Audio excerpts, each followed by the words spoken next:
Alright, ladies and gentlemen, I'd like to welcome you to another wonderful edition of Solo Dangerous Ideas. Once again, I am David Horton, flying solo, unedited, unscripted, unrehearsed, because, frankly put, if you're going to sit there and call stuff reality entertainment and you're going to talk about keeping it real, let's just lay it out simple. Straight up. No redos. I'm just going to shoot from the hip. And I'm going to make things work one way or the other. Now I'm going to try to make this edition a little shorter than my little WWE Hall of Fame wrap-up from a while back. But it is going to be a bit of a multi-subject event because, well, my original plan was to have done an episode about a week ago, and so potentially make this another episode. But what can I say? Self-motivation has never been my greatest talent. So we're going to go ahead and dive right into it. And hopefully when it's all said and done, I'm not asking you lovely people to watch a 45 or 1 hour long video. 45 minute to 1 hour long. See, that's what I'm saying, folks. Alright. So, let's hit a handful of subjects. First of all, video games. Now look, I love me some games. I've been playing games for basically as long as I can remember. And unfortunately, one of the things about the video game industry is that people tend to lose their damn mind when something makes a little bit of money and it's fun to play. And I remember going through the thing where everybody and their grandmother was hosting video let's plays and writing articles about Undertale. And before that it was Five Nights at Freddy's. As opposed to now, we're up to like Five Nights at Freddy 20, and honestly, no shade on the creator. I kind of get his whole deal from a business perspective, but I'm starting to wonder if he cares more about the merchandising than he does about actually making a really solid product. Again, no shade. I'm going to stand by the fact that the original Five Nights at Freddy's was a brilliant idea for a game and a wonderful game in and of itself. I'll even give you the second one was a good advancement of concept. Unfortunately, pretty much anything after Five Nights at Freddy's 2 has been, in my humble opinion, law of diminishing returns. But of course, before that, we had people obsessing over other video game franchises. You know, there's people that still want to sit there and say Final Fantasy VII is the greatest RPG ever made. Hey, I've gone on record across many podcasts and a few columns stating I'm always more of a Dragon Quest person. While I do like some Final Fantasy games, they are the old school 2D ones. But you know what? Hey, yeah, 7, it's got a lot of great things going for it in and of itself. I just think it was a little too much in some areas and not enough in other areas. But the point of this is, you know, hey, there's also people that still want to sacrifice a goat on the altar of Ocarina of Time, and look, I'll give you Ocarina of Time, Link to the Past. Yeah, that's a hard choice to make. But the simple fact of the matter is, we've gone through so many other games since then. I can no longer say Ocarina of Time is the greatest game ever made. I can't even say it's the greatest Zelda game ever made. I know, sounds like blasphemy. I'm just saying. Storyline-wise, I really like Twilight Princess. Pure fun to play. Dude, Hyrule Warriors is just stupid funny. There's no reason for that game to be as enjoyable as it is. Except the creators just got everything right in the proper ratios. And, hey, if you don't even want to consider that because it's a spin-off game, fine. You know what? Now that we've all calmed down from the initial fervor over the cel-shaded graphics, hey, Wind Waker's a pretty damn fun game to play. Yeah? And Majora's Mask, the side quests are incredible. So, where am I getting all around to this? Well, there's a reason when I do my written video game reviews, I almost always do nostalgia throwback reviews. Because I don't want to be one of those guys that just sits there and makes you listen to me go on about the same game that everybody else on the internet is crowing about that month. I'm not going to claim my views are all that original in that stance. So, yeah. While hearing about old 16-bit games may not be everybody's cup of tea, there's a reason I do things this way, folks. And frankly, given how many of them are digital downloads and ports and all these other ways that they're still around even though the hardware they were originally produced for isn't, there's nothing wrong with, starting you on that path. Which is going to sidestep me a little bit to something else that has been around for forever and a day, and that the old school of it is very much still around in digital format, and that is pro wrestling. Alright. I'm not going to pick on AEW too much because there isn't a product yet. You know? I know they want to sit there and retroactively claim that the original little pay-per-view that they did that served as a pitch reel for the cons was the birth of AEW, but it wasn't. It wasn't. You can retroactively change your history all you want, but the fact is,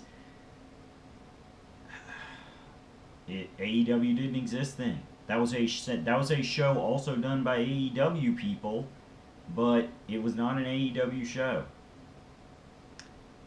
And thank God, because some of the stuff that went on that show really should not be continued. And the little throwback names like, oh, Over the Budget Battle Royale. Yeah, that was a cute joke when it was a one-off indie show. But now that they're running regular supercards and hopefully starting a TV product soon, Over the Budget Battle Royale just sounds more like you're a rich guy hipster trying to pretend you're from the poor side of town. Them renaming their Battle Royale for Double or Nothing to step away from that perception was a great idea. But they should have never thought that to begin with. Because they should have realized that from the get-go they really need to be growing up and moving on. Which is my other big piece of advice for AEW that they have not picked up yet on their own. Look, if you're going to do your major match announcements and storyline promotions via social media and via a YouTube channel, which I have nothing against, it's very much keeping with the spirit of the times and technology, but dude, rename your channel or start a new channel.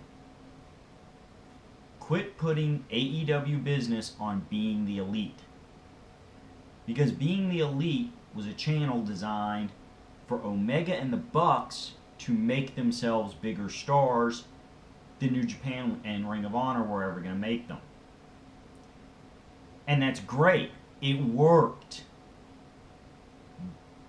But the Bucks run AEW. And even though, yes, the first year or so of regular programming, yeah, obviously the Bucks are going to have to figure in pretty big there because they're about the only thing going on. However, at the same time, eventually the Bucks have to realize AEW cannot be about them and Omega and Cody. Cody and the Bucks, if they're going to be executives, they need to make it not about them. This is not elite wrestling. And it can't be. Because otherwise, you're going to end up just being the same old crappy, super niche fan base promotion that we've seen in America 1,000 times. Where the people in charge are just spending all this money to keep themselves over. Make an AEW YouTube channel.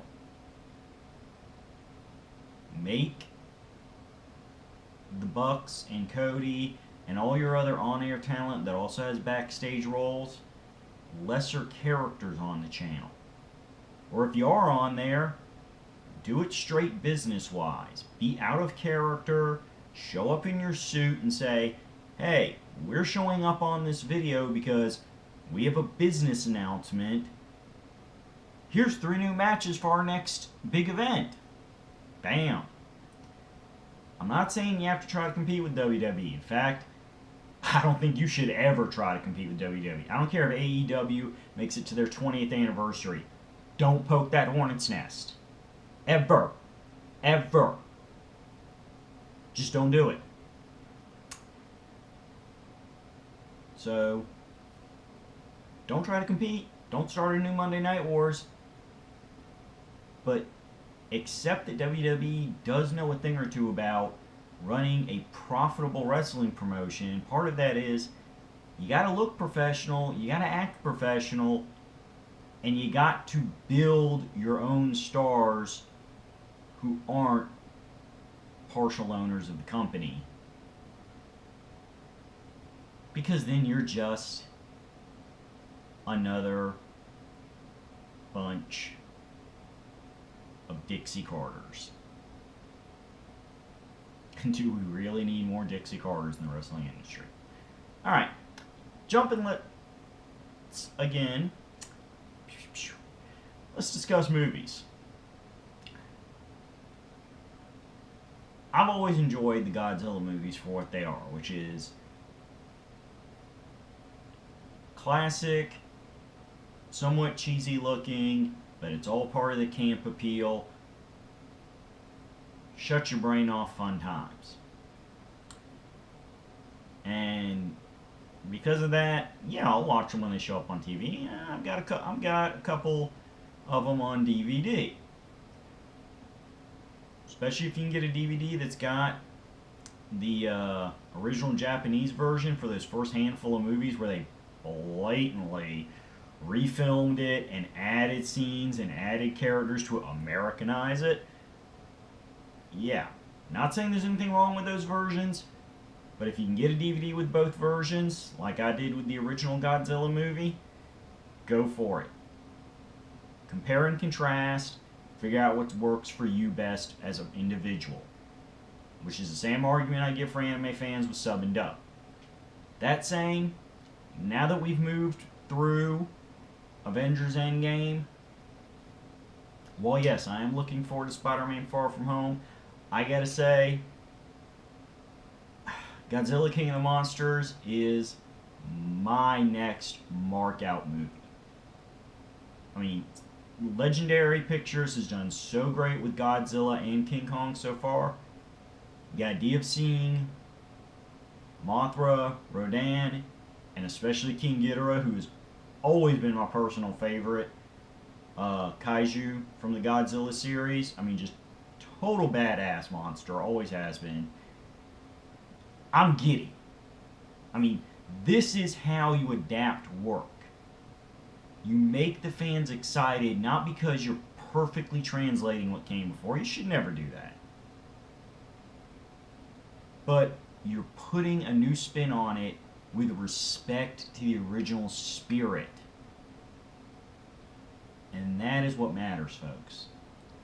That's why this Sonic Dora live action nonsense pisses me off as a creative person.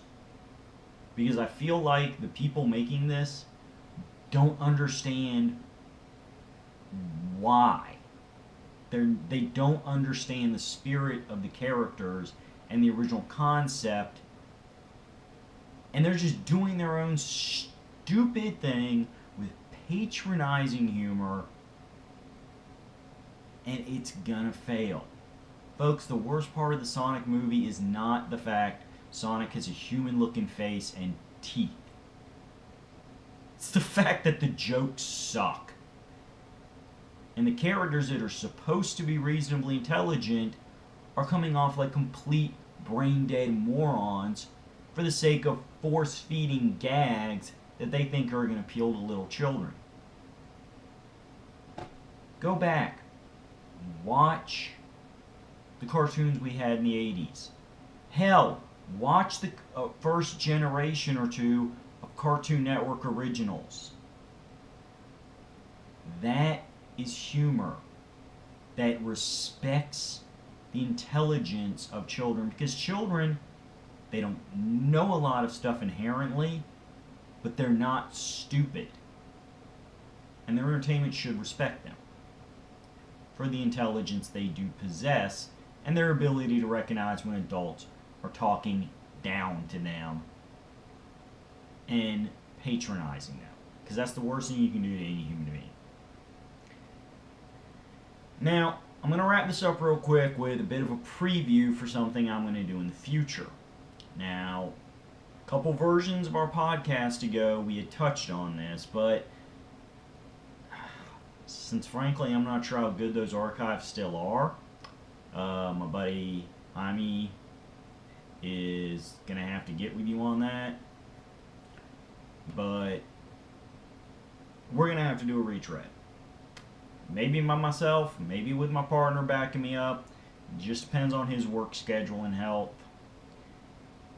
But I'm going to talk about two interconnected lawsuits that are still impacting the entertainment world. Now, I'm not going to do them as well as some of these YouTube channels actually run by lawyers.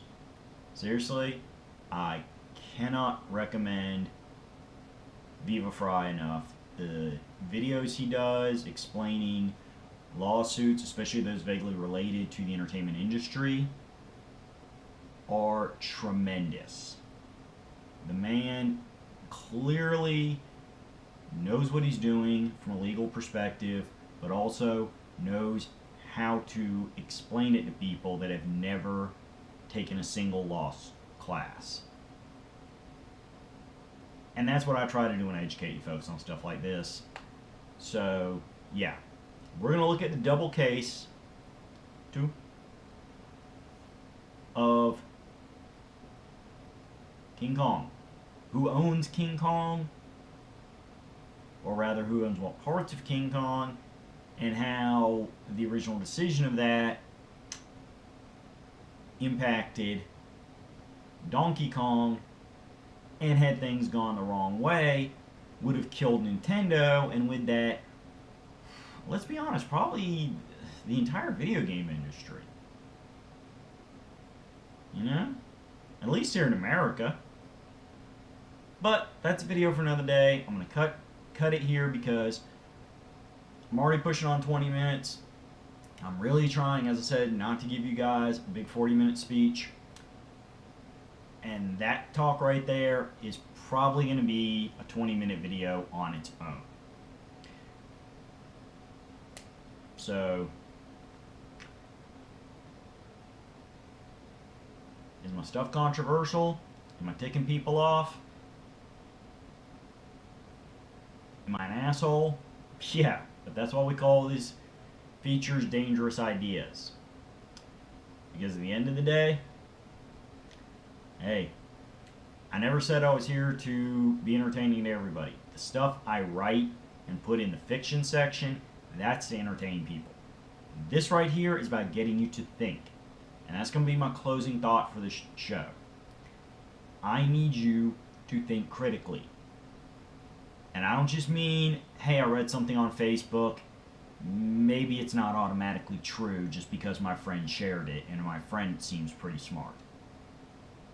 But think critically about everything in your life. What you do, what people do to you, and learn how to look at things from outside your own. Does it benefit me? Does it make me emotionally high? Because the truth is, 98% of what human civilization doesn't have jack shit to do with any one individual. So you gotta quit taking everything personally. So, that's my shout out, folks. Keep it real, keep it entertaining, keep it critical thought, constructive criticism, and please let people know about my videos. Like, comment, subscribe. Hell, just comment and tell me I'm an idiot and I shouldn't be doing this anymore. Not saying I'll follow your lead, but at least I know you care enough to troll me. Have a good night, or if you're watching this in the middle of the day, have a good afternoon. And hopefully I'll see you next time. Bye-bye.